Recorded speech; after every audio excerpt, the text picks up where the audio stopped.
ফোনটা কেটে দিল। রুয়াতের মন খারাপ হয়ে গিয়েছে। নিচে আয়াজের কণ্ঠস্বর শুনতে পেল রুয়াত। তবে কি আয়াজ এসেছে? আরহাম যেন তার সাথেই কথা বলছে। রুয়াত অবাক হয়ে জাফরের দিকে তাকায়। আয়াজের পিঠে হালকা থাপ্পড় মারে আরহাম। হাতে তার কিছু ব্যাগ আর মুখে হাসি। এত কিছু দরকার ছিল না ছোট ভাই। ব্রকুচকে ভাইয়ের পানে চায় আয়াজ। এগুলো পেয়ে খুশি হয়ে যে আরহাম এমনটা বলেছে খুব ভালো করেই বুঝে গিয়েছে সে। নাটক বন্ধ করো, তোমার কাহিনী আমি বুঝি না বলছো? আরহাম হাসে। মায়া চৌধুরীও হেসে উঠলেন দুই ছেলের খুনসুটি দেখে। অবশ্য আরহামের এসব কথা বলতে ভালোই লাগে। সে বলে মজা করে, অথচ তার ভাই শুধু শুধু রেগে যায়। রুয়াত নিচে আসে। আয়াজ একবার তার প্রেয়সীকে দেখে নেয়। চোখের শান্তি তার প্রেয়সীর মুখখানা। আয়াস, যা বাবা, ফ্রেশ হয়ে আয়। গম্ভীর মুখে আয়াজ বলে, বাবা কোথায়? এসব অনুষ্ঠান শেষ হলে বাবা আর ভাইয়া আমার এক্সট্রা রুমে এসো। আরহাম মাথা নাড়ায়। মায়া চৌধুরী উত্তর দেয়, তোর বাবা বাসায়, রুমে আছেন তিনি। আচ্ছা, আমি বলে দিচ্ছি। আয়াজ আরেকবার তার প্রেয়সীর দিকে তাকায়। তার দৃষ্টিও আয়াজের দিকে। ইশারা করে রুমে আসতে। রুয়াত জাফরিকে মায়া চৌধুরীর কাছে রেখে উপরে আসে। ওয়াশরুম থেকে আওয়াজ আসছে। নিশ্চয়ই আয়াজ এখন শাওয়ার নিচ্ছে। আলমারি থেকে আয়াজের কাপড় বের করে বেডে রাখে। তোয়ালে পেঁচিয়ে ওয়াশরুম থেকে বের হয় আয়াজ। যেটা বলেছে সেটাই ঠিক। মাত্রই শাওয়ার নিয়েছে সে। তড়িঘড়ি করে মুখটা ঘুরিয়ে নেয় রুয়াত। বুক কাঁপছে তার। ভীষণ লজ্জাও লাগছে। ব্রু কুচকে আয়াজ তার কাপড় পরে। এভাবে বউকে লজ্জা দিতে ইচ্ছুক নয় সে। আয়নার সামনে দাঁড়িয়ে চুল মুছে নিচ্ছে। নির্বাক দর্শকের মতো শুধু তাকিয়ে আছে রুয়াত। আয়নায় আয়াজের প্রেয়সীকে দেখা যাচ্ছে। রুয়াতের কাছে এসে দাঁড়ায় আয়াজ। চোখ মুখে গম্ভীরতা। ভড়কে যায় রুয়াত। এমনটা করার কারণ বুঝে উঠতে পারছে না। আমি বাসায় থাকি কতক্ষণ? ঢোক গেলে রুয়াত। আয়াজ কিন্তু তার উত্তর পায়নি। কবজি ধরে টেনে আনে তার কাছে। কথা নাই কেন? আমি যতক্ষণ বাসায় থাকবো ততক্ষণ আমার সামনে থাকবে। এই কথার হেরফের করে আমার মেজাজ বিগড়ে দিবে না। মাথা নাড়াই মেয়েটা। রুয়াতের হাত মুঠোয় পুরে আয়াজ। দুজনেই নিচে আসে। সবাই নিচে আছে। ইনিমাও এসেছে। এক কোনায় দাঁড়িয়ে আছে ইনিমা আর আরহাম। যেন কয়েক ঝাড়ি খেয়ে চুপ হয়ে আছে আরহাম। দেখেই বোঝা যাচ্ছে রুয়াত হাসে। হালকা হাসির শব্দ শুনে আয়াজ তাকায় তার পাশে থাকা মেয়েটির দিকে। দৃষ্টি অনুসরণ করে আয়াজও তাকায় সেদিকটায়। তারও হাসি এসে গেল। আরহাম অসহায়ের মতো দাঁড়িয়ে আছে। এনিমা আর আরহাম জাফরিকে তাদের মাঝে রেখে কেক কাটে। রুয়াত একবার আয়াজের দিকে তাকায়। তার হাত এখনো আয়াজের হাতে। মানুষটা সামনে তাকিয়ে আছে। রুয়াত একবার তার হাতের দিকে তাকায়। অতপর আবার তার মনের প্রেমিকের দিকে তাকায়। মনের প্রেমিক এই জন্যই কারণ কখনো সে আয়াজকে সরাসরি প্রেমিক বলে আখ্যায়িত করেনি। তাই মনের প্রেমিক হিসেবে ধরে নিয়েছে সে। রুমে এসে বারান্দায় দাঁড়িয়ে আছে রুয়াত। ফজলুল চৌধুরী, আরহাম আর আয়াজ অন্য একটা রুমে।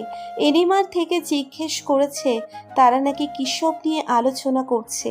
তাই রুয়াত আর কথা বাড়ায়নি। একা একা দাঁড়িয়ে আছে বারান্দায়। রাতের খাবার খেয়ে তারা অন্য রুমে বসে কথা বলছে। ঠান্ডা হাওয়া বয়ে যাচ্ছে।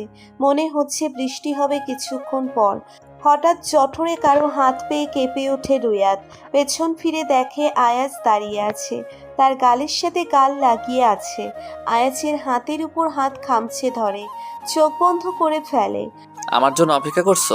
মুখ দিয়ে কথা বলবে সে শক্তিও যেন নেই। তাও আমতা আমতা করে বলে, কখন এসেছেন রুমে? আওয়াজ শুনতে পায়নি যে?" হালকা হেসে আয়াজ রুয়াতের ঘাড়ে তার অধর ছুঁয়ে দেয়। প্রেয়সী কথা ঘোরাবার চেষ্টা করবে না। সকালে সেই কথাটা আমি বলিনি। রুয়াতকে ঘুরিয়ে তার সম্মুখে দাঁড় করায়। এক হাত গ্রিলে রাখে, অন্য হাত প্রেয়সীর কোমরে। এই তো এখনই যেন রুয়াতের শরীরের প্রতিটি অংশ ধসে পড়বে এমন ছোঁয়ায়। চোখ খুলে কিছু বলতে যাবে তার আগেই রুয়াতের অধর দখল করে নেয় আয়াজ। আয়াজের চুলে এক হাত রুয়াতের, অন্য হাত দিয়ে খামচে ধরে ঘাড়। ঠান্ডা হাওয়া বয়ে যাচ্ছে, শরীর জুড়িয়ে যায়। প্রেয়সীর শিরা উপশিরা কেঁপে উঠছে বারবার। কিছু সময়ের মধ্যেই বৃষ্টি শুরু হয়। আয়াজ ছেড়ে দেয় রুয়াতকে, রুয়াতের বাহুতে হাত রাখে। হাঁপিয়ে উঠছে দুজনে। মাতাল ভরা কণ্ঠস্বর আয়াজের। রুয়াতের নেশা যেন তাকে তড়িৎ চুম্বকের মতো করে টানছে। চেয়েও নিজেকে আজ সংযত রাখতে পারছেন না। অনুভূতিরা যেন তীব্রভাবে হানা দিচ্ছে। বড্ড প্রেম পাচ্ছে প্রেয়সী, সকালের শাস্তি ভোগ করতে হবে এখন। রুয়াতকে কোলে তুলে নেয় আয়াজ, পেটে শুইয়ে দেয়, নিজের টি শার্ট খুলে সোফায় রাখে। চোখে মুখে খুশির ঝলক। রুয়াতের দুপাশে হাত রেখে অনেকটাই ঝুঁকে আসে। মারাত্মক রূপ যেন ভর করেছে রুয়াতের উপর। নিঃশ্বাস উপচে পড়ছে রুয়াতের চোখ মুখে। লোকটিকে প্রত্যাখ্যান করার সাহস নেই তার। ভালোবাসায় মেতে ওঠে এমপি সাহেব। মৃদু শব্দ করে উঠছে মেয়েটা। চুপিসারে সাই দেয় রুয়াত। দুজন দুজনাই মত্ত। রুয়াতের চোখ থেকে সুখের পানি পড়তেই আয়াজ তা মুছে ফেলে। এটা নিত্যদিনের কাজ। ক্লান্ত হয়ে আয়াজ শুয়ে পড়েছে প্রেয়সীর পক্ষে। রুয়াত হাত রাখে প্রেমিকের পিঠ বরাবর। নিভু নিভু হয়ে আসছে আয়াজের চোখ। বেসামাল স্বরে বলে, তোমার সঙ্গ পেলে কেন দেহেও শিউরে ওঠে, বলো না প্রেয়সী। রুয়াত মা, আয়াস ওঠেনি এখনো? সোফায় বসে ইনিমা আর রুয়াত একসাথে বসে কথা বলছিল। মায়া চৌধুরীর কথা শুনে মাথা তুলে তাকায় তার দিকে। দেয়াল ঘড়িতে একবার তাকালো 11:30 বাজে।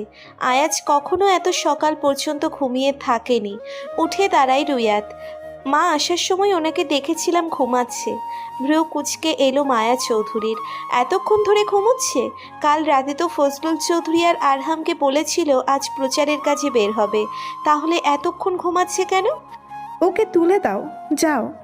মাথা নেড়ে রুয়াত উপরে চলে যায়। ফজলুল চৌধুরী এসে বসেছেন বাড়ির বড় বউয়ের পাশে। এনিমা মুচকে হাসলো তার শ্বশুরকে দেখে। রুয়াত রুমে এসে দেখে আয়াজ উপুর হয়ে ঘুমোচ্ছে। আয়াজের পিঠে হাত দিয়ে গলার আওয়াজ হালকা উঁচু করে বলে, শুনছেন, উঠুন। রুয়াতের কণ্ঠস্বর শুনে আয়াজ মাথা তুলে তাকায়। চোখগুলো একটু একটু লাল হয়ে আছে, সারা মুখে গম্ভীরতা। ঘুম ঘুম স্বরে বলে, কয়টা বাজে? 11টা বাজতে চলল। আসলে মা বলেছে আপনাকে ঘুম থেকে তুলে দিতে। আয়াজ তার এক হাত কপালে রাখে। এত সময় ঘুমিয়েছে? কাল রাতে তো একটুও ঘুমায়নি। রুয়াত উঠে আয়াজের পাঞ্জাবি বের করে দেয়। এখানে আসো রুয়াত। ধীর পায়ে রুয়াত আয়াজের সামনে দাঁড়ায়। জড়িয়ে ধরো একটু আমাকে। স্বাভাবিক কণ্ঠস্বর আয়াজের। রুয়াতও কিছু বলল না, আয়াজকে জড়িয়ে ধরে রেখেছে। প্রেয়সীকে বুকে জড়িয়ে ভালো লাগছে আয়াজের, অন্যরকম ভালো লাগা। রুয়াতকে কিছুক্ষণ জড়িয়ে ধরে রেখে ছেড়ে দেয় আবার। ওয়াশরুম থেকে ফ্রেশ হয়ে এসে দেখে রুয়াত রুমে নেই। মেয়েটাকে একদমই শান্ত ভেবেছিল আয়াজ, এখন দেখছে দুদণ্ড কোথাও শান্ত হয়ে থাকে না। কাল সুন্দর করে বলে দিয়েছিল যে আয়াজ যতক্ষণ বাসায় থাকবে ততক্ষণ তার চোখের সামনে থাকতে। কালকের কথা বোধ হয় আজকের দিনটা শুরু হতেই না হতে ভুলে গিয়েছে। আয়াজ রুয়াতের নামিয়ে রাখা সাদা পাঞ্জাবি পরে নেয়, উপরে কালো রঙের কোটি, হাতে ঘড়ি। চুলগুলো জেল দিয়ে সেট করে একদম পরিপাটি হয়ে নিচে আসে সে। সোফায় পায়ের উপর পা তুলে আরহাম মোবাইল দেখছে। তার গায়েও সাদা পাঞ্জাবি আর উপরে কালো রঙের কোটি। দু ভাই সেম সেম পরেছে। রুয়াত টেবিলে নাস্তা এনে রাখার সময় একবার আয়াজ আর আরহামকে খেয়াল করে। এরা কি আজ শোক পালন করতে যাবে নাকি আজ? মুচকি হাসে রুয়াত।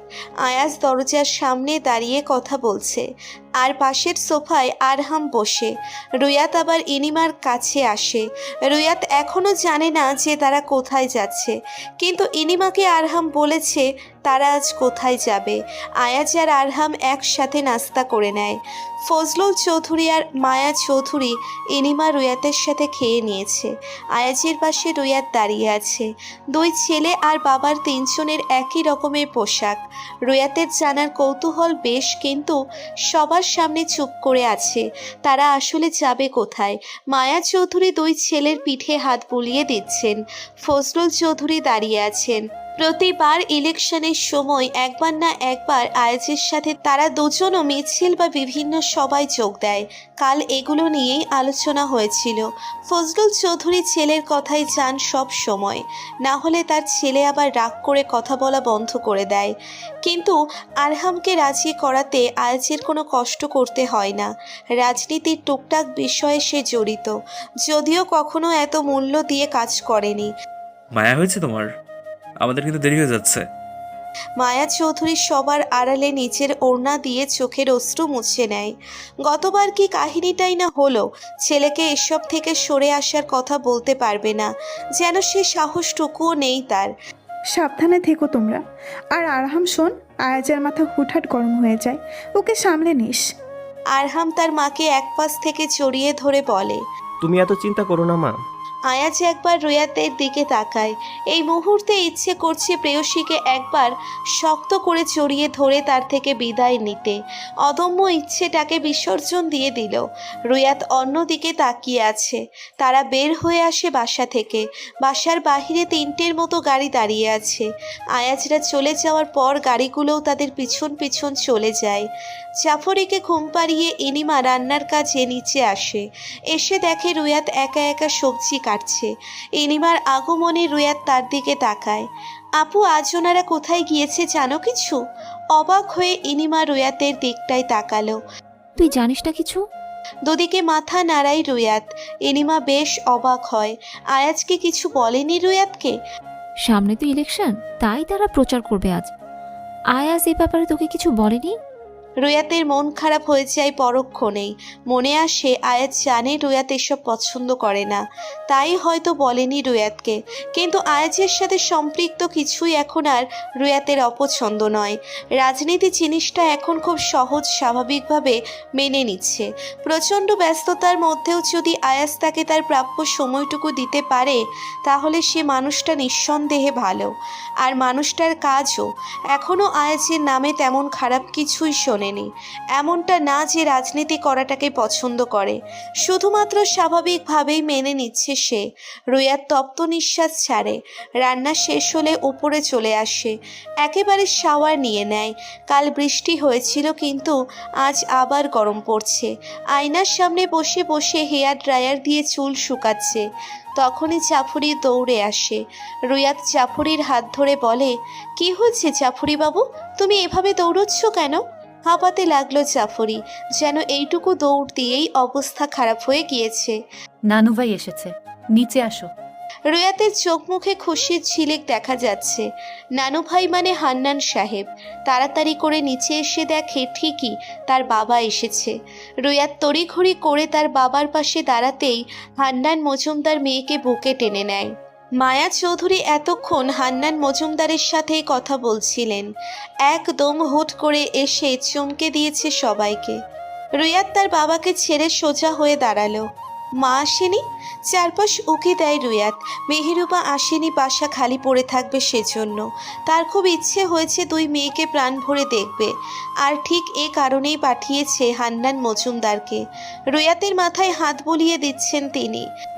না, আসেনি। হান্নান মজুমদার জাফরিকে টেনে কোলে নেয়। এখন আর জাফরি কারো কোলে উঠতে চায় না, তাও সবাই জোর করে কোলে নেয়। সবাই একসাথে দুপুরের খাবার খায়। হান্নান মজুমদার প্রথমে নাকচ করে দিলেও দুই মেয়ের জোড়াজুড়িতে আবার খেতে বসলেন। খাবার খেয়েই রওনা দিয়েছিলেন তিনি। ইনিমা চা বানানোর কথা বললে এর আগেই রুয়াত বলে ওঠে সে চা বানাবে, তাই ইনিমা আর কিছু বলেনি। রুয়াত চা বানিয়ে এনেছে। হান্নান মজুমদার, মায়া চৌধুরী, ইনিমা সবাই বসে বসে চা খাচ্ছে। রুয়াত চা খায় না বেশি, যখন মাথাটা একটু ব্যথা করে তখন খায়। হঠাৎ হান্নান মজুমদার বলে ওঠে, আপা, আমি কেন এসেছি সেটাই তো বলা হয়নি। আসলে মেহেরুবার ইচ্ছে হয়েছে তার মেয়েদের দেখবে, তাই আমায় পাঠিয়েছে। আপনি যদি রাজি থাকেন তাহলে 2-3 দিন মেয়েরা আমাদের কাছে থাকবে। আরে ভাই, এসব কি বলছেন? আমি তো রাজি আছি, কিন্তু সমস্যা হচ্ছে সামনে ইলেকশন, আর এ সময় আয়াজের কাজের চাপ খুব বেশি থাকে। রুয়াত যদি পাশে থাকে তাহলে ছেলেটা একটু ভরসা পাবে। রুয়াত একবার মায়া চৌধুরীর দিকে তাকাচ্ছে, আবার হান্নান মজুমদারের দিকে তাকাচ্ছে। মাকে দেখতে ইচ্ছে করছে খুব, যেন কয়েক বছর দেখা হয় না। এক মেয়ে যাবে, আরেক মেয়ে যাবে না। মেয়ের খারাপ লাগার আগে আমার খারাপ লাগা শুরু হয়ে যাবে। মায়া চৌধুরী দেখলেন হান্নান মজুমদারের মুখটা ছোট হয়ে গিয়েছে কথাটা বলতে গিয়ে। আমি আয়াসকে বুঝিয়ে বলবো, সমস্যা নেই, রুয়া তো যাবে আপনাদের সাথে। হান্নান মজুমদার খুশি হয়ে গেলেন। মায়া চৌধুরীর কথা মতো ইনিমা আর রুয়াত চলে গেল তাদের জামা কাপড় গোছাতে। মনে মনে একটু আধটু ভয় কাজ করছে আয়াজকে না বলে যাচ্ছে সে বাড়িতে। রুয়াত তার ভয়টাকে একপাশে রাখলো। দুদিনের বেশি থাকবে না, আয়াজ রাগ করলে ঠিক মানিয়ে দিবে। রুয়াত রেডি হয়ে তার ব্যাগ নিয়ে ইনিমার রুমে আসলো। ইনিমা জাফরিকে রেডি করাচ্ছে। রুয়াতের দিকে একবার তাকায় ইনিমা। আপু, তোমার দেবরকে না বলে যাচ্ছি, উনি যদি কিছু বলে। ইনিমা জাফরের চুল আঁচড়ে দিচ্ছে। আয়াজ মোটেও সেরকম না, কিচ্ছু বলবে না দেখিনিস। আর আরহামে তো জানে না, মা ঠিক ম্যানেজ করে নেবে দেখিস। বেডে এসে বসে রুয়াত। মোটেও শান্তি লাগছে না তার, বরং বেশ অস্থির অস্থির লাগছে। ইনিমা আর জাফরির রেডি হওয়ার শেষে তারা তিনজন নিচে নামে। হান্নান মজুমদার মায়া চৌধুরীর থেকে বিদায় নেয়, মেয়েদের নিয়ে চলে আসে। মায়া চৌধুরীকেও বলা হয়েছিল, তিনি বলেছেন পরে একসময় আসবে। বাসায় এসে রুয়াত ভীষণ খুশি। সারাক্ষণ মায়ের পিছন পিছন ছিল, তার আর এই স্বভাব গেল না। রাত 12টা পর্যন্ত আড্ডা দিল সবাই। ইনিমার শরীর খারাপ থাকায় ইনিমা আগেই ঘুমিয়ে পড়ে। রুয়াত পুরো আড্ডা চলাকালীন সময়ে বসেছিল। রুমে এসে হাত মুখ ধুয়ে নেয়, না হলে গরমে গালের উপরের চামড়ার জ্বালাফোড়া শুরু হয়ে যায়। আয়নার সামনে দাঁড়িয়ে রুয়াত নিজেকে একবার দেখে নেয়। শরীরের বিভিন্ন অংশে আয়াজের দেওয়া ভালোবাসার চিহ্ন। মুচকি হাসে রুয়াত। বাসায় এসে আয়াজ রুয়াতকে পায়নি। না আছে রুয়াত, না আছে ইনিমা। আরহামও ইনিমাকে খুঁজে পাচ্ছে না। আয়াজ ফ্রেশ হয়ে মায়া চৌধুরীর রুমে আসে। তিনি শুয়ে আছেন। মা ঘুমাচ্ছ? মায়া চৌধুরী উঠে বসে ছেলের কথা শুনে। না বাবা, আয়। ঘুমায়নি। আয়াজ তার মায়ের পাশে এসে বসে। বাসায় আজ কাউকে দেখতে পারছি না যে, তারা কোথায়? আজ হান্নান সাহেব এসেছিল, উনি ওনার মেয়েদের নিয়ে গেছিলেন, আমিও অনুমতি দিয়েছি। মায়া চৌধুরীর কথায় আয়াজের ভ্রু কুঁচকে আসে। রুয়াতও বাড়িতে গিয়েছে, অথচ সে জানে না। রুয়াত কি একবারও বলার প্রয়োজন বোধ করলো না? আয়াজ আর কিছু বলল না। মায়া চৌধুরীর মেডিসিনগুলো চেক করে চলে আসে। রুমে এসে দরজা বন্ধ করে দেয়। টায়ার্ড সে, শুয়ে পড়ে। রাতে খাবার মতো মুড নেই। আরহাম খাওয়ার সময় আয়াজকে কল দেয়, কিন্তু সে বলে দিয়েছে খাবে না। পাশের জায়গাটা খালি। প্রেয়সীকে মনে পড়ছে খুব। আয়াজ আর নিজের রাগ পোষণ করলো না, রুয়াতের নাম্বারে কল দেয়। রুয়াত এখনও ঘুমায়নি, ঘুম আসছিল না। হঠাৎ আয়াজের কল পেয়ে উঠে বসে। ভয় হচ্ছে প্রচুর। আয়াজ যদি কিছু বলে। বুক ধুকপুক শুরু হয়েছে। কল রিসিভ করে সে। সাথে সাথে আয়াজের গম্ভীর মুখের কথা শুরু। তুমি যে গিয়েছো আমায় বলেছো, কল দেওয়ারও প্রয়োজন মনে করনি? ঢোক গেলে রুয়াত। বাবার সাথে এসেছি, সত্যিই আমি কল দিব ভেবে রেখেছি, এক্ষুনি দিতাম। ওপাশ থেকে আয়াত চুপ। রুয়াত আবারও বলে, শুনুন না, রাগ করেছেন? খেয়েছেন আপনি? আয়াত ছোট করে বলে। না। ভ্রুজোড়া মিলিয়ে যায় রুয়াতের। কেন? খেয়ে আসুন, চান? ভালো লাগছে না, আমি সত্যিই রেগে আছি। তুমি একবার আমায় কল দিয়ে বলতে বলেছো, আমাকে মানুষ বলে মনে করো না তুমি? আমার কি বাবার সাথে আসার অধিকার নেই? কখন বলেছি অধিকার নেই? তোমাকে আমি সম্মান করি, তোমার সব চাওয়া পাওয়াকে প্রাধান্য দেই, তারপর এসব বলছো? রুয়াত মোবাইলটা কান থেকে সরিয়ে নেয়। পরক্ষণে আবার কানে নেয় মোবাইল। ভালোবাসি এমপি সাহেব, খুব বেশি। এই কথা শোনার জন্যই যেন আয়াজ অপেক্ষা করছিল। সব রাগ যেন উবে গিয়েছে। বিশ্বাস করে এই কথাটি যদি সামনে থেকে বলতে আজ তুমি। আয়াজের কথা শেষ করতে দিল না রুয়াত। সে ভালো করেই অবগত যে আয়াজ এখন কি বলবে। খেয়ে আসুন, চান? খুব মনে পড়ছে তোমায়। এখন মনে হচ্ছে কি তোমায় ছাড়া আমি থাকতে পারবো না। শ্বাস প্রশ্বাস বন্ধ হয়ে আসছে। প্রতিটি মুহূর্তই এখন আমার প্রেয়সীকে মনে পড়ছে। রুয়াতের মনটা কেঁপে ওঠে। মানুষটাকে ছাড়াও তার থাকতে ভীষণ কষ্ট হচ্ছে। আমারও আপনাকে খুব মনে পড়ছে এমপি সাহেব। আয়াজ হাসে প্রেয়সীর কথা শুনে। মনে পড়ছে বললে হবে না, কাল বাসায় আসতে হবে। তোমাকে আদর দেওয়া ছাড়া ঘুমাতে পারি না আমি। রুয়াতের গালে রক্তিম আভা ছড়িয়ে পড়েছে। পাগল পুরুষ একদম। মা, আজ তোমার ছোট বৌমার জন্য গাড়ি পাঠিয়ে দিও, রুয়াত চলে আসবে। মায়া চৌধুরী আয়াজকে দুপুরের খাবার বেড়ে দিচ্ছে। আজ সকালে বের হয়নি সে। একেবারে 12টার সময় ঘুম থেকে উঠে শাওয়ার নিয়ে ফ্রেশ হয়ে নিজেকে পরিপাটি করে নিচে আসে। এখন খেয়েই বাসা থেকে বের হবে। আয়াজের এমন আশ্চর্যজনক কথা শুনে মায়া চৌধুরী অবাক হয়ে তাকায় তার দিকে। কাল তো গিয়েছি, আজ আসবে কেন? সবেমাত্র কাল গিয়েছে, থাকুক না কয়েকদিন। শান্ত কণ্ঠস্বর আয়াজের। গত রাতে রুয়াত বলেছে আজ আসবে। কাজ থাকার কারণে আয়াজ যাবে না, তাই ড্রাইভারকে পাঠিয়ে দিবে রুয়াতকে নিয়ে আসার জন্য। রুয়াতের সাথে কথা হয়েছে, বলেছে আসবে। মন মানল না মায়া চৌধুরীর। দেখ বাবা, রুয়াত চলে আসবে, ইনিমা থেকে যাবে, মন খারাপ হবে না তা? আর রুয়াতের মায়ের খুব ইচ্ছে হয়েছে মেয়েদের সাথে 2 দিন কাটাবে। ইলেকশন শেষ হোক, তারপর আমি দিয়ে আসবো তাকে। মায়া চৌধুরী মাথা নাড়ায়, আর কথা বাড়ালো না। রুয়াত যেহেতু বলেছে আসবে, সেহেতু মায়া চৌধুরী আর কী বা বলবে। আয়াজ খেয়ে চলে যায়। বাসায় তেমন কেউই নেই বলতে গেলে, শুধুমাত্র মায়া চৌধুরী ছাড়া। রুয়াতের ইনিমা চলে যাওয়ার পর সব কিছু আরও খালি খালি লাগছে।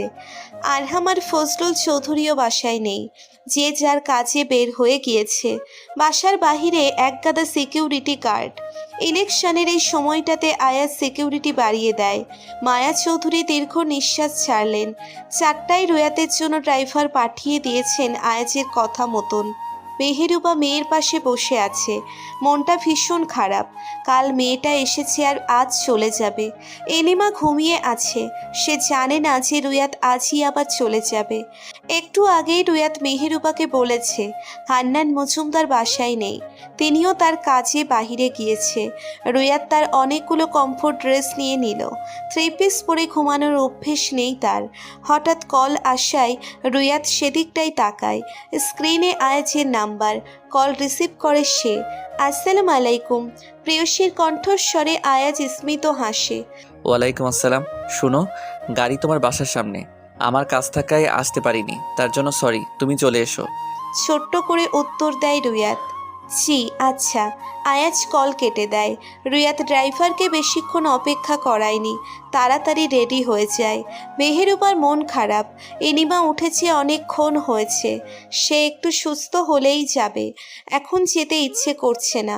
রুয়াত আসার সময় মেহেরুবাকে জড়িয়ে ধরে রেখেছিল কিছু সময়, কিন্তু আবার আয়াজের কথাও ফেলতে পারছে না। আবার কোনো একদিন এসে থাকবে।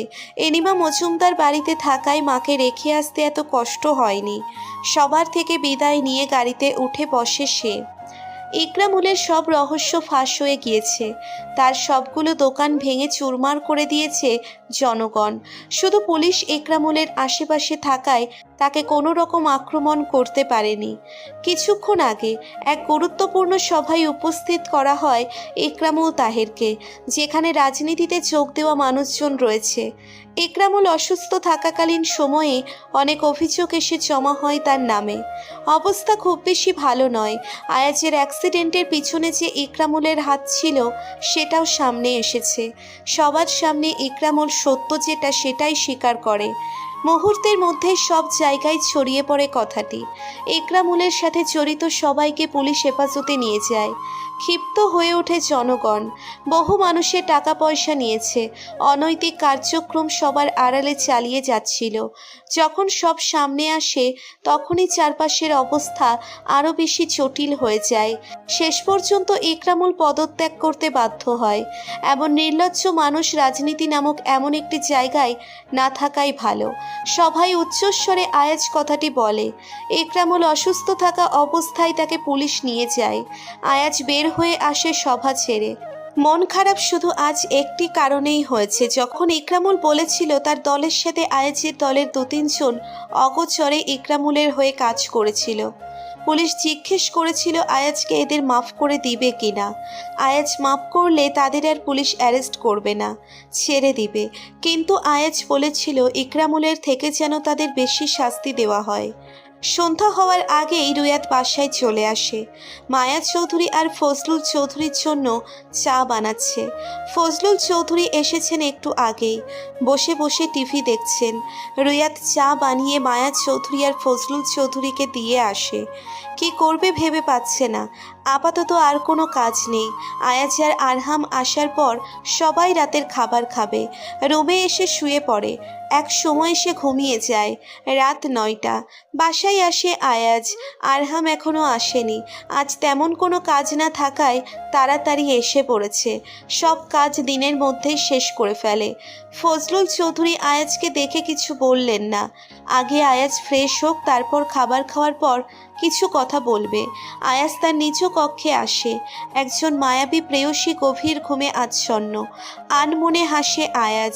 রুয়াতের দিকটাই না গিয়ে ফ্রেশ হয়ে আসে। সারাদিন এত কাজ করার পর ধুলোবালিতে মিশে যায় শরীর। কাজগুলো যে এক জায়গায় বসে থেকে করবে ঠিক তেমনটাও নয়। শাওয়ার নিয়ে আসে আয়াজ। এখনও রুয়াত ঘুমোচ্ছে। তোয়ালে দিয়ে চুলের পানি মুছে ফেলে, হ্যাঙ্গারে ঝুলিয়ে রাখে। অতঃপর রুয়াতের পাশে গিয়ে বসে। প্রেয়সীর গালে হাত বুলিয়ে দেয়। অধর ছুঁয়ে দেয় প্রেয়সীর পাতলা অধরে। আচমকা রুয়াত চোখ মেলে। চোখ খুলতেই দেখে আয়াজের মুখখানা। তড়িঘড়ি করে উঠে বসে।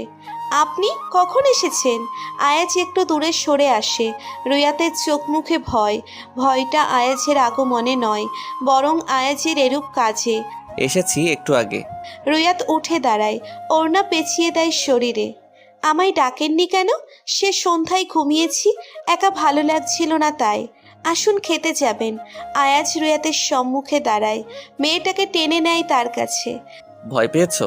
মাথা নিচু করে রুয়াত। ঘুমিয়েছিলাম বলে হঠাৎ ভয় পেয়েছি। আয়াজ রুয়াতকে তার বুকে টেনে নেয়। প্রথমে যেটা ভেবেছিল সেটাই হয়েছে। মন শান্ত হয় রুয়াতের। এখন আর ভয় লাগছে না, বরং ভালো লাগছে। কিছু সময় আয়াজ শক্ত করে জড়িয়ে ধরে তার প্রেয়সীকে। রুয়াতকে ছেড়ে সোজা হয়ে দাঁড়ায়। নিচে আসো, আমি যাচ্ছি। আয়াজ চলে যায়। ওয়াশরুমে গিয়ে মুখে পানি দেয় রুয়াত। অতঃপর নিচে আসে। কেমন যেন গম্ভীর ভাব সবার মধ্যে। যেখানে এত গম্ভীর ভাব থাকলেও আরহাম হেসে তা উড়িয়ে দিত, আজ সেও চুপ। মায়া চৌধুরী এখানে নেই। ফজলুল চৌধুরী টিভি দেখছেন। আয়াজ আরহাম দুজন চুপচাপ ফোন দেখছে। রুয়াত মায়া চৌধুরীকে ডেকে আনে। তার সাহায্য নিয়েই সবাইকে রাতের খাবার বেড়ে দেয়। খেয়ে দিয়ে সবাই বসেছেন। আয়াজ ধরতে পেরেছি কিছু একটা হবে হয়তো। রুয়াত একপাশে দাঁড়িয়ে আছে। মায়া চৌধুরীর মুখটাও গম্ভীর হয়ে আছে। আয়াস, তুমি প্রথম থেকেই জানো আমরা তোমার রাজনীতি করার বিষয়ে অমত ছিলাম। ফজলুল চৌধুরীর মুখ থেকে যেন আয়াজ কথা ছিনিয়ে আনে। শক্তপোক্ত স্বরে রুয়াতের উদ্দেশ্যে বলে, রুয়াত, তুমি উপরে যাও। প্রথমে ফজলুল চৌধুরীর কথা, তারপর আয়াজের কথা, দুটো বুঝতে খানিকটা সময় লাগলো তার। ঠাই সেখানে দাঁড়িয়ে রইল। আবারও আয়াজ বলল, উপরে যেতে বলেছি রুয়াত। কোনো রকম কথা না বলেই রুয়াত উপরে চলে আসে। আয়াজের কথা বলার সময়ে সবার নজর তার দিকেই ছিল। পুনরায় ফজলুল চৌধুরী বলে, কে বুদ্ধি দিয়েছিল তোমার রাজনীতি যোগ দিতে? হ্যাঁ, কখনো তোমার সাথে উচ্চস্বরে কথা বলিনি, আরামের সাথেও বলিনি। তোমার মায়ের বিয়ের 8 বছর পর তুমি জন্ম নাও। আরহাম তোমার থেকে বয়সে অনেক বড়। যখন আমার দ্বিতীয় সন্তান হওয়ার আগাম বার্তা শুনি, তখন আমার থেকে বেশি খুশি কেউ হয়নি। বলতে পারো তোমরা দুজন আমার শখের। আমি তোমাদের ভালো চাই, আর পৃথিবীর কোনো বাবা মা সন্তানের খারাপ চায় না। আরহাম যেমন শান্ত ছিল ছোটবেলা থেকে, তুমিও ছিলে তার উল্টোটা। রক্তচড়া স্বভাব তোমার। তোমার রাগের কাছে হেরে যাই বারবার। তেমনই তুমি যখন রাজনীতিতে যোগ দাও, তখনও তোমাকে করা কথা শোনাতে পারিনি। কথায় আছে, পিতামাতার অধিক স্নেহ সন্তানের জন্য মঙ্গল নাও হতে পারে। আশা করি কথাটা তুমি বুঝেছ। আমি এটাও বলবো না যে রাজনীতিতে যোগ দিয়ে তুমি খারাপ কিছু করেছো। না, আজ পর্যন্ত আমি খারাপ শুনেছি তোমার নামে। আমি আমার নিজের পরিচয় বাদ দিলে সর্বপ্রথম তোমার সাথে সম্পর্কিত আমার পরিচয় চলে আসে। সবাই আমাকে চেনে এমপি আয়াজ তাইম চৌধুরীর বাবা হিসাবে। তোমার জন্য মানুষ আমাকে বিশেষ এক নজরে দেখে, সম্মান করে। একজন বাবার আর কি চাই? তোমার জন্য মানুষ আমায় চেনে। আমি নিঃসন্দেহে বলতে পারবো আমি একজন গর্বিত বাবা, শুধুমাত্র তোমার কাজের জন্য। আর ইকরামুলের দোকানে ভাঙচুর করা হয়েছে। সে অনৈতিক কাজে জড়িত ছিল, পদত্যাগ করেছে।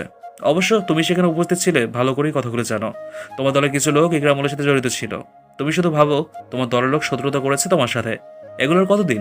হ্যাঁ, এই যে কিছুদিন আগে অ্যাক্সিডেন্ট হলো তোমার, তার জন্য কিন্তু ইকরামও দায়ী ছিল। কেন দায়ী ছিল? তোমাদের মধ্যে মনোমালিন্য ছিল, আর সেটার উৎপত্তি রাজনীতি। রুয়াতকে কিন্তু তার বাবা কখনো তোমার হাতে তুলে দিত না। আমরা তাকে বুঝিয়ে বলেছি, তাকে কথা দিয়েছিলাম তার মেয়ে ভালো থাকবে তোমার সাথে। ফজলুল চৌধুরী এক নাগারে কথাগুলো বললেন, কিছুক্ষণের জন্য একটু থামলেন। তোমার কথা রাখার জন্য আমি রুয়াতের বাবা হানান সাহেবকে জোর করি। তিনি আমায় ভরসা করি বলে রাজি হয়েছেন। তার আদরের মেয়েকে তুলে দিয়েছেন নির্দ্বিধায়। আমরা সবাই জানি রুয়াত রাজনীতি পছন্দ করে না, তাও তোমার সাথে থাকছে। বাবার ঊর্ধ্বে কথা বলেনি, মেনে নিয়েছে তার বাবার কথা। আমার শুধু একটাই কথা, তুমি নিজে ভালো থেকো। যেই পেশে থাকো না কেন, তুমি আগে নিজেকে নিরাপদ রাখো, আর আমার সম্মানটা রেখো। হানান সাহেবের কাছে তার মেয়েটাকে ভালো রেখো। তোমাকে আমি তোমার জায়গা থেকে সরে আসতে বলবো না। তুমি দিন শেষে সৎ থেকো, এখন যেভাবে আছো ঠিক সেভাবেই থেকো। আমি যেন পরবর্তী সময়েও তোমায় নিয়ে একইভাবে গর্ববোধ করতে পারি। এক নাগারে কথাগুলো বলে ফজলুল চৌধুরী উঠে চলে গেলেন। আয়াত চুপচাপ বসে শুনেছে। আরহাম আর কিছু বলার সাহস পেল না। আর এখানে সবগুলো কথাই যুক্তিসম্মত কথা। মায়া চৌধুরী ছেলের চুলে হাত বুলিয়ে দিলেন। তারপর তিনিও চলে গেলেন। আয়াজের কানে শুধু তার বাবার কথাগুলো ভাসছে। আরহাম আয়াজের দিকে তাকালো। শান্ত হয়ে বসে আছে তার ভাই। তাকে স্বাভাবিক করার জন্য আরহাম বলে, এমপি আয়াজ তাইম চৌধুরীকে এমন নিস্তব্ধ মানায় না, তার সাথে যায় না এটা। আয়াজ মাথা তুলে আরহামের দিকে তাকায়। কথার কোনো উত্তর দিল না। উপরে তার রুমে চলে আসলো। রুয়াত বেডে বসে পা দোলাচ্ছে। আয়াজ রুয়াতের সামনে বরাবর হাঁটু গেড়ে বসে পড়ল। কিছুটা অবাক হয় সে। উৎসুক দৃষ্টিতে চেয়ে আছে। আয়াজ রুয়াতের হাত ধরে শান্ত স্বরে বলে, তুমি রাজনীতি পছন্দ করো না, অথচ আমি সে জিনিসটার সাথেই জড়িত। আমি বলেছিলাম আমি মারা গেলেও তোমাকে অক্ষত রেখে যাব। প্রতিনিয়ত চেষ্টা করব কথাটি রাখতে। বাকিটা আল্লাহর হাতে। কাল তোমায় কেন বলিনি আমরা কাল কোথায় যাচ্ছি? আজ কেন আমাদের কথা বলার সময় তোমাকে উপরে পাঠিয়েছি জানো? কারণ এই দুদিনের ঘটনার সাথে রাজনীতি নামক শব্দ বিদ্যমান ছিল। তোমাকে আমি রাজনীতি পছন্দ করতে বলছি তা নয়। তুমি শুধু আমায় ভালোবাসো, আর কিছু চাই না। আমার খারাপ সময় ভালো সময় শুধুমাত্র আমার পাশে থেকো। আমি বেঁচে থাকতে কখনো রাজনীতি রিলেটেড কিছু তোমায় ফেস করতে দিব না। আমায় বিশ্বাস করো না? নিঃস্বার্থ ভালোবাসা বোঝো? যারা কোনো রকম স্বার্থ ছাড়াই ভালোবাসে। আমি ঠিক সেরকম তোমায় ভালোবাসি, যেখানে কোনো স্বার্থ নেই। মানুষের মধ্যে কিছু ত্রুটি থাকে, যেমন তার স্বভাব, কথাবার্তা। পৃথিবীর সব মানুষ শুদ্ধতম নয়, হয়তো আমার মধ্যেও কিছু ত্রুটি আছে। রাজনীতি করাটাকে সবাই ভাবে খারাপ। আমি তোমায় জোর দিয়ে বলতে পারবো, আয়াজ এই প্ল্যাটফর্মে এসে খারাপ কিছু করেনি। না একটা মেয়ের দিকে চোখ তুলে তাকিয়ে কথা বলেছে। আমার পেশা ঠিক এমন যে সবার সাথে কথা বলতে হয়। হয়তো কিছু কিছু সময়ে কয়েকজনের দিকে অনিচ্ছাকৃতভাবে চোখ পড়েছে, কিন্তু নিজ ইচ্ছায় কখনো তাকাইনি। তোমায় আমি সম্মান করি প্রেয়সী। তুমি আমার সর্বপ্রথম এবং সর্বশেষ ভালোবাসা। তুমি শুধু আমার সঙ্গে থেকে যেও সারা জীবন। ঢোক গেলে রুয়াত। এমন কঠিন মানবের কাছ থেকে এগুলো শুনতে ভীষণ কষ্ট হচ্ছে তার। আয়াজকে নিজের থেকেও বেশি বিশ্বাস করে। কখনো গলা কেটে দিলেও যেন মানুষটাকে অবিশ্বাস করতে পারবে না। আয়াজের হাতের উপর হাত রাখে রুয়াত। আমি ভালোবাসি তোমায়, খুব বেশি ভালোবাসি। আচ্ছা প্রেয়সী, তুমি আমার বাহিরের দিকটায় না তাকিয়ে আমার ভিতরের দিকটা দেখো। আমার সাথে কি থাকা যায় না? তুমি থাকবে না আমার সাথে আমার জীবনের শেষ মুহূর্ত পর্যন্ত? বলো না প্রেয়সী, তুমি শুধু আমার হয়ে থেকে যাও। আমি আর কিছু চাই না। বুক কেঁপে ওঠে রুয়াতের আয়াজের ভাঙা স্বরের কথাগুলো শুনে। আয়াজকে শক্ত করে জড়িয়ে ধরে। কাঁদতে ইচ্ছে করছে তার, আর কন্ট্রোল করতে পারল না নিজেকে। আয়াজের বক্ষে মাথা রেখে কেঁদে দিল। আমি আপনাকে ছাড়া থাকতে পারবো না এমপি সাহেব। ভালোবাসি আপনাকে। আমি আপনার বাহিরের দিক, ভিতরের দিক, আপনার স্বভাব, চরিত্র, কথাবার্তা সব কিছু ভালোবাসি। আমি আপনার হয়ে থেকে যেতে চাই সব সময়। কান্নারত কণ্ঠে রুয়াত কথাটি বলে। রুয়াতের মুখ থেকে ভালোবাসি কথাটি শুনে ভীষণ আনন্দ হচ্ছে আয়াজের। অদ্ভুত শান্তি অনুভব হচ্ছে। রুয়াতের চুলে হাত বুলিয়ে দিচ্ছে। প্রেয়সীকে কাঁদানোর জন্য তো তাকে আমি তার বাবার বাড়ি থেকে নিয়ে আসিনি। ভালোবাসা স্বীকার করেছো, এবার ভালোবেসে দেখাও। তৈরি হয়ে নাও রুয়াত ফাইরোজ তয়ত্রী। আয়াজের বুক থেকে মাথা তুলে তাকায় রুয়াত। একটু আগেই তো কি সুন্দর কথা বলছিল, এখন আবার শুরু হয়েছে উল্টোপাল্টা কথা। রুয়াতের চাহনি দেখে আয়াজ হেসে ওঠে। প্রেয়সীর কানে তার অধর ছুঁয়ে দেয়, কোমর উঁচু করে তার সম্মুখে নিয়ে আসে। রুয়াত আয়াজের পিঠের উপরিভাগ খামচে ধরে, অধর ছুঁয়ে দেয় প্রেয়সীর পাতলা অধরে। সাথে সাথেই আবার নিচু থেকে সরে আসে, রুয়াতকে কোলে করে নিয়ে বেডে শুইয়ে দেয়। আয়াজের হাত প্রেয়সীর বস্ত্রবিহীন চটরে। রুয়াতের সে পরিচিত স্বভাব আর গেল না। কেঁপে ওঠার সাথে সাথেই আয়াজের উন্মুক্ত বক্ষে মুখ লুকায়। সে রুয়াতে মত্ত, আশেপাশে মনোযোগ নেই। পরিশেষে প্রেয়সীর ঘামতে থাকা গলায় মুখ ডুবিয়ে দেয়, অতপর হেসে বলে, এই হৃদয় জুড়ে প্রেয়সীর আভাস। সকাল সকাল ইনিমা আর জাফরি চলে এসেছে। রুয়াত আগের দিন চলে আসায় তারও ভালো লাগছিল না, তাই ইনিমা আরহামকে বলে। ভেবেছিল কয়েকদিন থাকবে, কিন্তু রুয়াত চলে আসায় ইনিমার আর থাকতে ইচ্ছে হলো না। সবে মাত্র 8টা বাজতে চলল। আয়াজ ঘুম থেকে উঠে ফ্রেশ হয়ে গিয়েছে, এখন রেডি হচ্ছে। একটু পরেই আবার কাজে বের হবে। দিনকাল মোটামুটি ভালো খারাপের মধ্যে ব্যস্ততায় কাটছে। জনসভায় আজ মিটিং রয়েছে, সেজন্য আগেই উঠে রেডি হয়ে গিয়েছি। দরজা খুলো। জাফরি দরজার ওপাশ থেকে ডাকছে। রুয়াত ঘুমিয়ে থাকার কারণে আয়াজ নিচে গিয়েই দরজা খুলে দিল। জাফরি কোমরে হাত দিয়ে দাঁড়িয়ে আছে, চোখে মুখে ঝাপসা রাগ। আয়াজ হেসে দুহাত বাড়িয়ে কোলে নেয় বাচ্চাটাকে, নিজের বুকের সাথে মিশিয়ে নেয়। আহ্লাদি স্বরে বলে, কখন এসেছো তুমি? জাফরিও তার চাচ্চুকে পেয়ে গলা জড়িয়ে ধরে। আগে অস্পষ্ট কথাগুলো এখন স্পষ্ট হয়েছে জাফরির। আয়াজ জাফরির মাথায় চুমু দেয়। একটু আগে এসেছি, বাবা নিয়ে এসেছে। আমার মিমমিম কোথায়? আয়াজ জাফরিকে রুয়াতের কাছে নিয়ে যায়। সে তো কাঁথা ছড়িয়ে ঘুমোচ্ছে। জাফরি একবার তার চাচ্চুর দিকে তাকায়, আর একবার মিমমিমের দিকে তাকায়। আয়াজ নিঃশব্দে জাফরির কাণ্ড দেখে চলেছে। দেখেছো তোমার মিমিম ঘুমাচ্ছে? মাথা নাড়ায় জাফরি। রুয়াতের হাত ধরে ডাকা শুরু করে দিয়েছে। হঠাৎ বাচ্চা কণ্ঠস্বর শুনে ঘুম ভেঙে যায় রুয়াতের। এত সকালে জাফরিকে দেখে কিছুটা অবাক হয়। উঠে বসে আয়াজের কোল থেকে জাফরিকে কোলে নেয়। আয়াজ উঠে দাঁড়ায়। ওরা এসেছে একটু আগে। রুয়াত আয়াজের দিকে নজর দেয় একবার, ঘুম ঘুম স্বরে বলে, আপনি রেডি হয়ে গিয়েছেন? আমায় ডাকবেন না? তুমি ঘুমাচ্ছিলে, অযথা ডেকে কি করব? জাফরি না আসলেও তোমায় আমি ডাকতাম না। রুয়াত জাফরিকে কোল থেকে নামায়। একবার দেয়াল ঘড়িতে তাকায়, মাত্র 8টা 12 বাজে। আয়াজের দিকে তাকিয়ে ফ্রেশ হতে চলে যায়। আয়াজ জাফরির সাথে দুষ্টুমি করছে। জাফরির নতুন নতুন কথা শুনে হাসছে।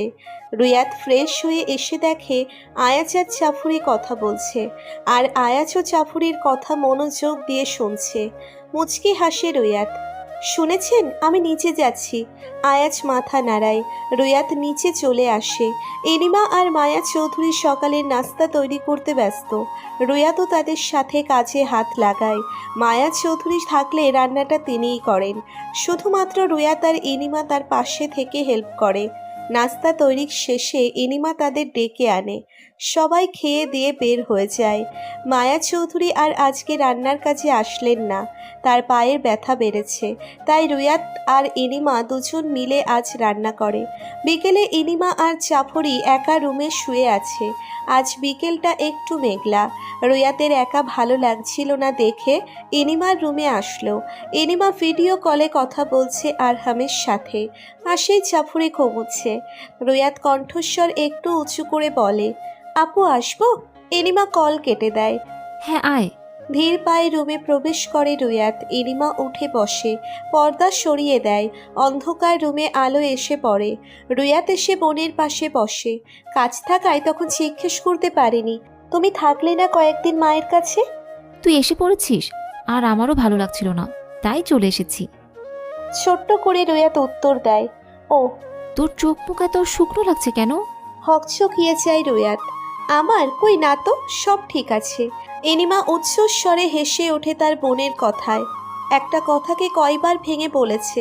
ছোট ছোট চোখ করে রুয়াত তাকায় এনিমার দিকে। হাসছ যে? হাসি থামে এনিমার। রুয়াতের গাল টেনে বলে, তুমি যে কথা ভেঙে বলো সেজন্য হাসছি। জাফরি তো ঘুমাচ্ছে, চলো আপু বারান্দায় গিয়ে বসি, এখানে ভালো লাগছে না। রুয়াতের কথা মতো ইনিমা আর রুয়াত বারান্দায় এসে বসেছে।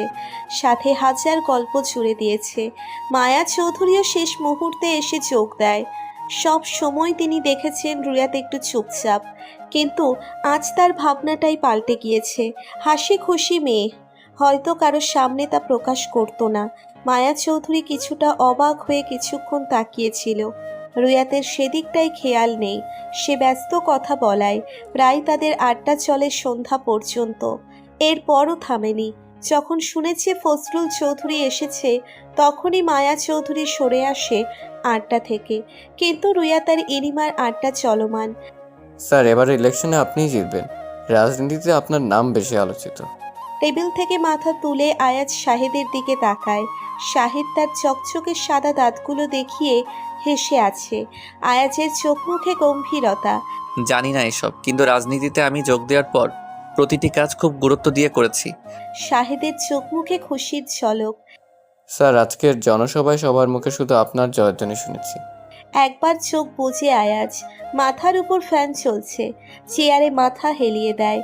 জানালার পাশ থেকে বাতাস আসছে, তবুও ঘেমে একাকার। চোখ খুলে প্রথমে উপরে তাকালো, কয়েকবার পলক ঝাপটায়। তুমিও কি দিন শেষে সবার মতো বেইমানি করবে আমার সাথে শাহেদ? আচমকা আয়াজের মুখে এমন কথা শুনে যেন হৃদয় নেড়ে ওঠে তার। কণ্ঠস্বর স্বাভাবিক ছিল, কথার মাঝে ছিল হাজারো কষ্ট। মানুষ বাহিরের দিকটাই দেখে, ভিতরের সত্তাটিকে কেউ দেখতে চায় না। আর আয়াজ মানুষকে নিজের দুর্বল জায়গাটিকে কখনো দেখাতে চায় না। তার বাহিরের আসল কঠিন শক্ত রূপটি মানুষের কাছে পরিচিত। স্যার, সবাইকে অবিশ্বাস করলেও আমায় করবেন না। আমি সহ্য করতে পারবো না আপনার জন্যই আমার রাজনীতিতে যোগ দেওয়া। আপনি যদি আমায় নিজ ইচ্ছায় মেরে ফেলেন, আমি তাও হাসি মুখে গ্রহণ করে নেব। আয়াজ একবার শাহেদের দিকে তাকায়। টেবিল থেকে মোবাইল নিয়ে তা পাঞ্জাবির পকেটে পড়ে। শাহেদের দৃষ্টি মেঝেতে। আয়াজ তার মাথায় হাত বুলিয়ে দেয়। বাসায় যাও শাহেদ। বের হয়ে আসে আয়াজ। এখন সোজা বাসায় যাবে। শাহেদও চলে আসে। আজ আয়াজকে একটু অন্যরকম লাগছিল। দীর্ঘ নিঃশ্বাস ছাড়ে শাহেদ। খুব মনোযোগ দিয়ে আরহাম টিভি দেখছে। এসেছে অনেকক্ষণ হয়েছে। ইনিমা আরহামের সামনে কফিটা ধরলো। বিরক্ত হলো আরহাম। এভাবে সামনে দাঁড়ালে কেন? টিভিতে এত মনোযোগ দিয়ে কি দেখছো? আমার তো মনে হয় না কখনো এত মনোযোগ দিয়ে কাজ করেছো কোনোদিন। ইনিমার হাত থেকে আরহাম মুখটা বেজার করে কফিটা নেয়। এর থেকেও বেশি মনোযোগ দিয়ে কাজ করি। আরহাম মুখটা সরিয়ে দূরে সরে গেল। ইনিমা আর চোখে তাকালো তার দিকে। একটু ভালো করে কথাও বলতে পারো না তুমি। সারাক্ষণ শুধু কিভাবে আমার সাথে ঝগড়া করবে সেটাই ভাবো। আরহামের চোখ বড় বড় হয়ে গেল। শুরুটা তো ইনিমাই করেছে, এখন যত দোষ এখন আরহাম ঘোষ। কিছু বলতে যাবে অমনি স্ক্রলিং বেল উঠল। ইনিমা দরজা খুলে দিল। আয়াজ এসেছে। আয়াজ ইনিমার দিকে একটু তাকিয়েই আবার মাথা নিচু করে ভিতরে ঢোকে। তারপর চোখ যায় আরহামের দিকে। কিছু না বলেই উপরে এসে পড়ে। বারান্দায় আয়াজ আর রুয়াত দাঁড়িয়ে আছে। কেউই কিছু বলছে না, একদম নিশ্চুপ হয়ে আছে। রুয়াত বারবার আয়াজের দিকে তাকাচ্ছে, কিন্তু তার দৃষ্টি সামনের দিকে।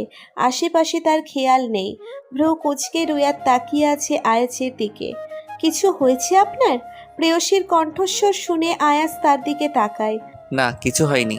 কিছু একটা বলতে গিয়েও রুয়াত থেমে যায়। আয়াজের হাত ধরে বলে, ছাদে যাব, চলুন। শুরুতেই আয়াজ নাকচ করে দিল। যাব না। মনটা খারাপ হয় রুয়াতের। আয়াজের বাহু জড়িয়ে ধরে। প্রেয়সীর আবদার পূরণ করবেন না? আয়াজ এবার রুয়াতের দিকে তাকায়। যেভাবে আবদার করে বসলো, ব্যাপারটা সত্যিই দারুণ। আয়াজ রুয়াতের হাত মুঠোয় পড়ে, যার একটু আগে মন খারাপ ছিল সে এখন হাসছে। অবাক হয়ে আয়াজ একবার রুয়াতের দিকে তাকায়। অমায়িক সুন্দর হাসি মেয়েটার। দুজন ছাদে থাকা চেয়ারে বসে পড়ল। মৃদু বাতাস বইছে। রুয়াত মনোযোগ দিয়ে চারপাশ দেখছে। পাশেই আয়াজ মোবাইল দেখতে ব্যস্ত। হঠাৎ আকাশে মেঘের গর্জন। পুরো শরীর কেঁপে ওঠে আয়াজের। রুয়াতের দিকটাই তাকাতেই দেখে সে চোখ বন্ধ করে আছে ভয়ে। বৃষ্টি আসবে রুয়াত, নিচে চলো। চোখ মেলে রুয়াত আয়াজের দিকে তাকায়। তার চোখ মুখে অস্থিরতা। বৃষ্টিতে ভিজবো আজ। দরকার নেই, নিচে চলো বলছি। পাত্তাও দিল না রুয়াত। বলেছি ভিজবো। আগে তুমি এমন ছিলে না রুয়াত, কথার অবাধ্য হওনি কখনো। চোখগুলো ছোট ছোট করে রুয়াত আয়াজের দিকে তাকায়। আমি আপনার কথার অবাধ্য কখনো হব না। সারাদিন প্রেয়সী বলে ভালোবাসতে পারেন, অথচ আজ প্রেয়সীর সাথে বৃষ্টিতে ভিজতে পারবেন না? চুপ হয়ে গেল আয়াজ। রুয়াত তার জায়গা থেকে উঠে দাঁড়ালো। কিছুক্ষণের মধ্যে বৃষ্টি চলে আসলো। হাত বাড়িয়ে রুয়াত বৃষ্টির পানি স্পর্শ করছে। মনের সুখে বৃষ্টিতে ভিজে চলেছে। আয়াজ তার প্রেয়সীর পানে তাকিয়ে আছে। মেয়েটাকে যে বৃষ্টি পানিগুলো ছুঁয়ে দিচ্ছে, চেয়ারে হেলিয়ে দেয় শরীর। মন আপাতত রুয়াতের দিকে। সে তো নিচে ভিজে যাচ্ছে, সাথে আয়াজকেও ভিজাচ্ছে। একসময় রুয়াত ছাদে বসে। বৃষ্টির পানিতে পরিষ্কার হয়ে যায় সব। আয়াজ হেসে রুয়াতের পাশে বসে পড়ে। রুয়াত তাকায় তার প্রেমিক পুরুষের দিকে। তোমার কোলে মাথা রাখি? অবাক চোখে রুয়াত আয়াজের দিকে তাকায়, মানে এমপি সাহেব অনুমতি নিচ্ছে। অবিশ্বাস্য। মাথা নেড়ে রুয়াত সম্মতি জানায়। আয়াজ মাথা হেলিয়ে দেয় রুয়াতের কোলে। বৃষ্টি থামার নাম নেই। লম্বা হয়ে আয়াজ তার হাত পা ছাড়িয়ে ছাদের মেঝেতে শুয়েছে। মাথাটা আগলে ধরেছে রুয়াত। নরম হাতের স্পর্শ বুলিয়ে দিচ্ছে আয়াজের মাথায়। চোখ বন্ধ করে আছে সে। আচ্ছা প্রেয়সী, এই বৃষ্টিতে অসুখ হলে কি করবে? মনের সুখের কাছে এসব কিছুই না। চুপ হয়ে যায় আয়াজ। এই মুহূর্তটা সত্যিই মনোমুগ্ধকর। রুয়াতের হাত টেনে আয়াজ তার বক্ষ বরাবর রাখে। ভীষণ শান্তি লাগছে তার। ঠোঁট মেলে হেসে আয়াজ বলে, তোমার আমার এমন সুন্দর মুহূর্তের প্রহর কখনো না কাটুক প্রেয়সী। রুয়াতও আয়াজের কথায় তাল মিলিয়ে বলল, কখনো না কাটুক এমপি সাহেব। মাঝরাতে তীব্র জ্বরে শরীর পুড়ে যাচ্ছে রুয়াতের। প্রায় 1 ঘন্টার মতো বৃষ্টিতে ভিজেছিল, আর তার ফলে এখন জ্বর এসেছে। পাশেই আয়াজ নিশ্চিন্তে ঘুমোচ্ছে। সে একদম পুরো ফিট। কোনো মতেই রুয়াত উঠে বসে শোয়া থেকে। মাথা ব্যথা করছে ভীষণ, আর জ্বরও কমছে না।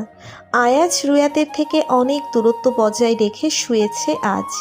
ওপাশে উপর হয়ে শুয়ে আছে লোকটা। হাত বাড়ালেই তাকে ছোঁয়া যাবে। রুয়াত আয়াজের দিকে হাত বাড়ায়। জ্বর আসার কারণে শরীর দুর্বল হয়ে গিয়েছে। কথা বলতে গিয়েও যেন থেমে যাচ্ছে বারবার। বহু কষ্টে আয়াজকে বলল, শুনছেন? অপর পাশের মানুষটার থেকে কোনো সাড়া শব্দ নেই। সে তার মতোই ঘুমোচ্ছে। কোনো হেলদোল নেই।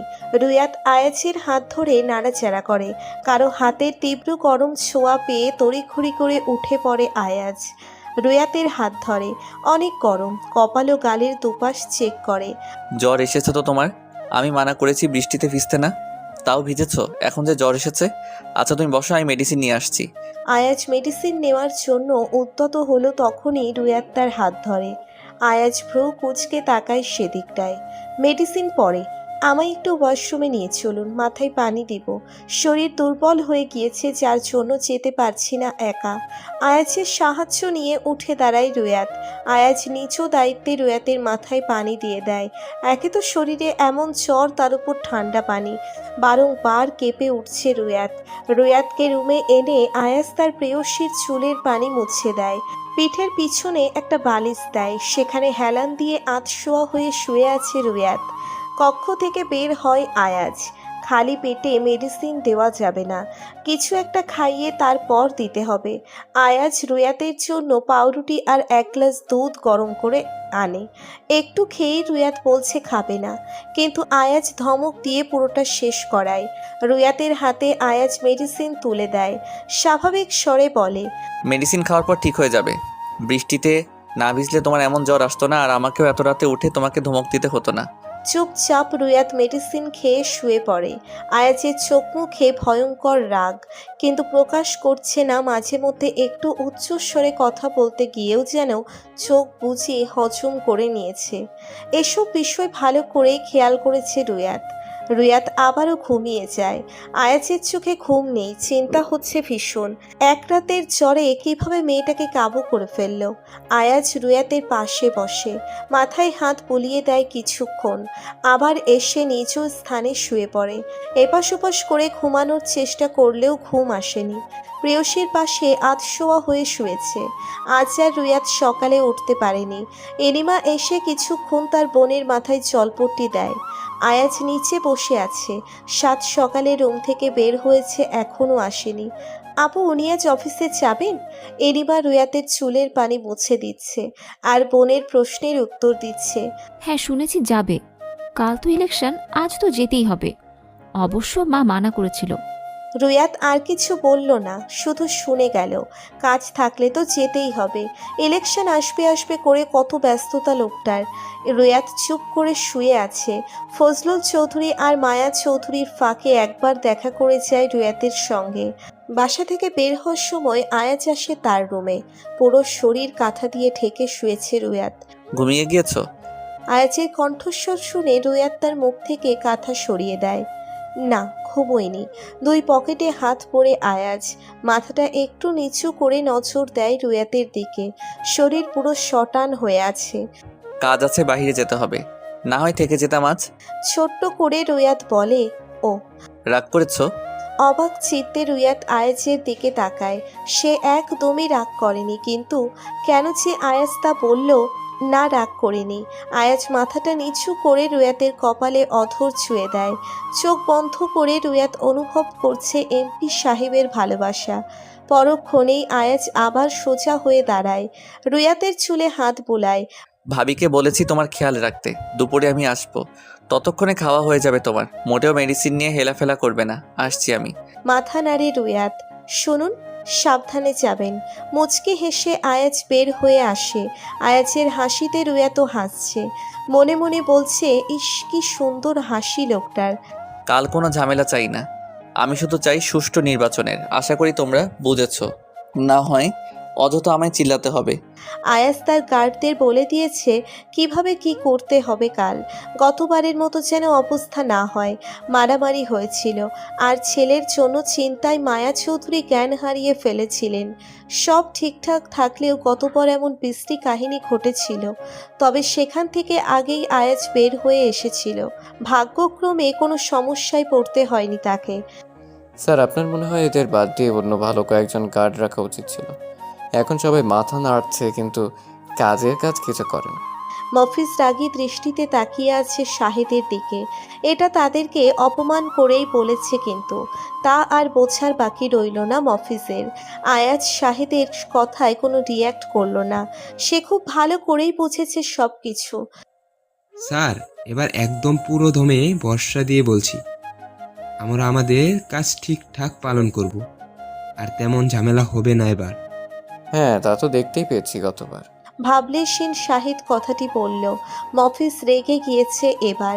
মাত্রই হাঁ করেছে কিছু বলবে, তার আগেই আয়াজ গম্ভীর স্বরে বলে, এসব কথা বন্ধ করো, তোমাদের ঝগড়া দেখার জন্য এখানে আসিনি। মফিজ চুপ হয়ে গেল সাথে সাথে। আজ পর্যন্ত স্যারের জন্য বলতে পারিনি এই শাহিদ ব্যাটাকে, সেজন্য খুব বিরক্ত হচ্ছে আজকাল। আর শাহিদও খুঁচিয়ে কথা বলা বন্ধ করে না, প্রতিনিয়ত শুধু খোঁচা দিয়ে কথা বলবে। শাহিদ মিটমিট করে হেসে আয়াজের পিছনে দাঁড়ালো। মফিজ তার দিকেই চেয়ে আছে। এনিমা রুয়াতের জন্য খায়নি দুপুরে, বোনের অসুখ, আর সে তো তার বরের জন্য অপেক্ষা করছে। এদিকে না খেয়ে অপেক্ষা করছে এনিমা। আয়াজ কিছু বলেছে? এনিমার কথাটি শেষ হতে দিল না রুয়াত। বিরক্তিকর সুরে রুয়াত বলে, আমি বলেছি উনি এলে খাবো, তুমি গিয়ে খাও, সমস্যা নেই, আমার জন্য অপেক্ষা করো না। এমন মুহূর্তে গাড়ির আওয়াজ শোনা গেল বাহির থেকে। রুয়াত তড়িঘড়ি করে উঠে বসে। নিশ্চয়ই আয়াজ এসেছে। এনিমা আর কিছু বলেনি, রুয়াতের পাশে বসে পড়ে। আয়াজ তার কিছু কাগজপত্র ফজলুল চৌধুরীর কাছে দিয়ে আসে। তিনি আজ বাসায় ছিলেন। তারপর নিজের রুমে আসে। রুয়াতের পাশাপাশি এনিমাকে বসে থাকতে দেখে কিছুটা অবাক হয়। হাতে থাকা ঘড়ি খুলে ফেলে। আপনারা দুজন যে এভাবে বসে আছেন। অসহায় চোখে এনিমা আয়াজের দিকে তাকায়। তোমার বউ না খেয়ে অপেক্ষা করছে তোমার জন্য, সাথে আমিও না খেয়ে আছি। কথাটি শোনার পর আয়াজ বিরক্তিকর শব্দ করে। কাল খুব করে রুয়াত বলেছিল, আমি আপনার কথার অবাধ্য হব না কখনো। আজ ঠিকই তার জলজ্যান্ত প্রমাণ দেখিয়ে দিল। ওর আর আমার খাবারটা কষ্ট করে উপরে পাঠিয়ে দিবেন, আর আপনি গিয়ে খেয়ে আসুন। এনিমা চলে যায়। আয়াজ কোমরে হাত দিয়ে কিছুক্ষণ রুয়াতের দিকে তাকায়। রুয়াত সেদিকটায় পাত্তা না দিয়ে অন্য দিকে তাকিয়ে আছে। আয়াজ ফ্রেশ হতে চলে যায়। এসে দেখে এনিমা খাবার পাঠিয়ে দিয়েছে। রুয়াতের সামনে চুল টেনে বসে। খাবার রুয়াতের মুখের সামনে ধরে বলে, হ্যাঁ, হা করুন। আপনি যে কেন আমায় এত জ্বালাচ্ছেন বুঝতে পারছি না। মুচকি হেসে রুয়াত মুখে খাবার তোলে। বিয়ের পর এই প্রথম আয়াজ তাকে খাইয়ে দিচ্ছে। মনে বেশ আনন্দ হচ্ছে। রুয়াতকে খাওয়ানোর পর আয়াজ নিজেও তার খাবার খেয়ে ফেলে। তুমি ঘুমাও এখন, আমি বাবার রুমে যাচ্ছি, আমার কাজ আছে। আবারও রুয়াত শুয়ে পড়ে। চেয়েছিল আয়াজের সাথে কিছু সময় কথা বলবে, কিন্তু জ্বর তা হতে দিল না। ফের জ্বর আসছে। রুয়াত কিছু না বলেই শুয়ে পড়ে। আয়াজ চলে যায় রুম থেকে। ফজলুল চৌধুরীর সাথে কালকের বিষয় নিয়ে আলোচনা করছে। মায়া চৌধুরীও সেখানটায় উপস্থিত। আজ আরহাম তাড়াতাড়ি তার অফিস থেকে চলে এসেছে। কালকে কাজের চাপ তার উপরও কম যাবে না।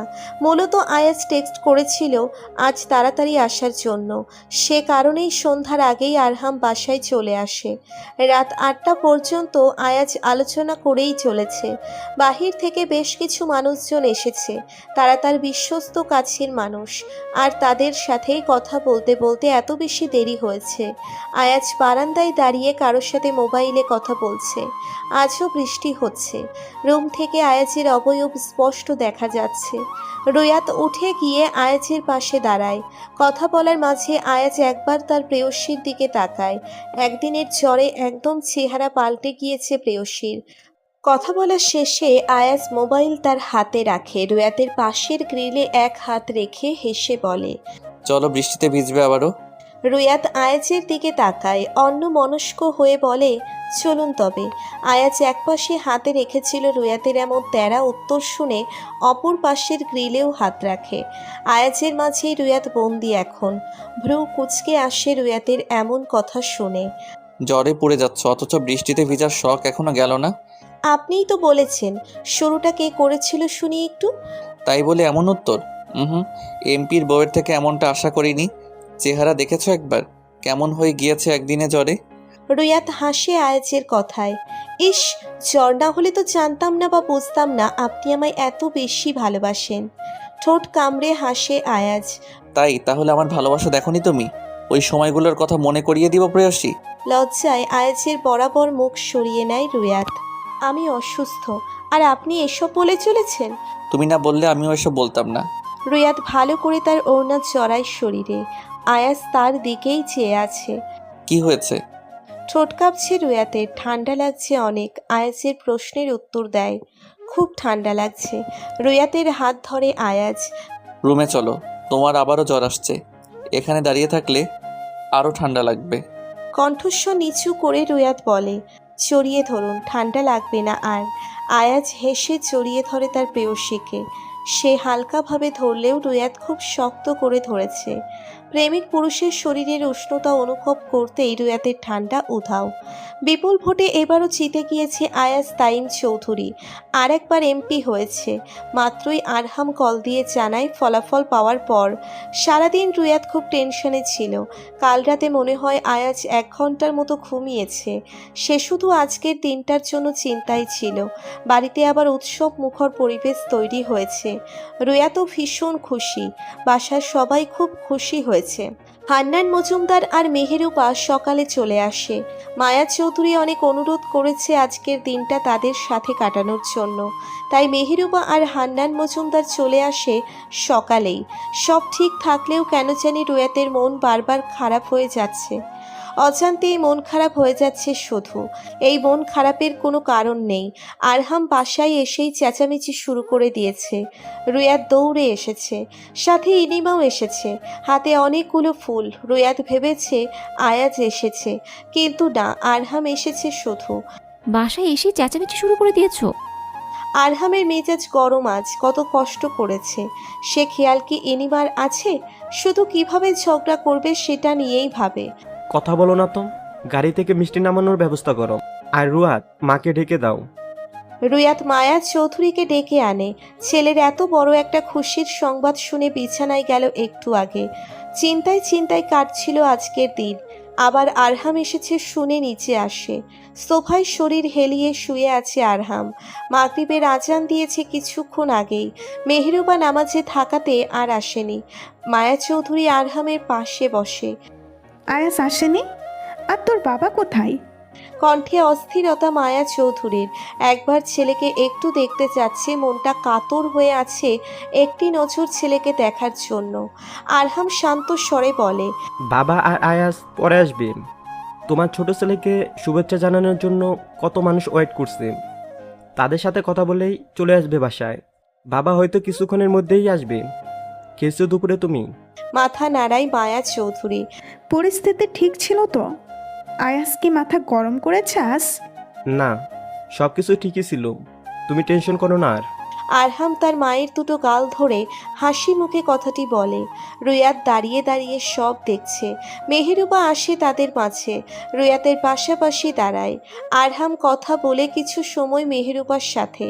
যেহেতু সে অনেক সকালে বের হয়েছিল তাই আর কথা হয়নি, দেখাও হয়নি। ফজলুল চৌধুরীও এসেছেন। মায়া চৌধুরী তার আসার পরপরই জিজ্ঞেস করে আয়াজ কেন আসেনি। কিছু কাজ থাকার কারণে ফজলুল চৌধুরী চলে আসে। মূলত আয়াজ পাঠিয়ে দিয়েছে তাকে। রুয়াতের অস্থিরতা বেড়েই চলেছে। হাজারো ভয় এসে জমা হচ্ছে শুধু। চেয়েও সবার সাথে হাসি মুখে কথা বলতে পারছে না, স্বাভাবিক থাকতে পারছে না। শুধু মনে হচ্ছে কি যেন হবে। রাত 8টা বাজতে চলল, আয়াজের আসার নাম নেই। রুয়াত এনিমাকে জিজ্ঞেস করছে কেন আসছে না এখনো। এনিমার সহজ সরল উত্তর আজ খুব বেশি ব্যস্ত থাকায় আসতে পারছে না। নিচে সবাই আড্ডা দিচ্ছে।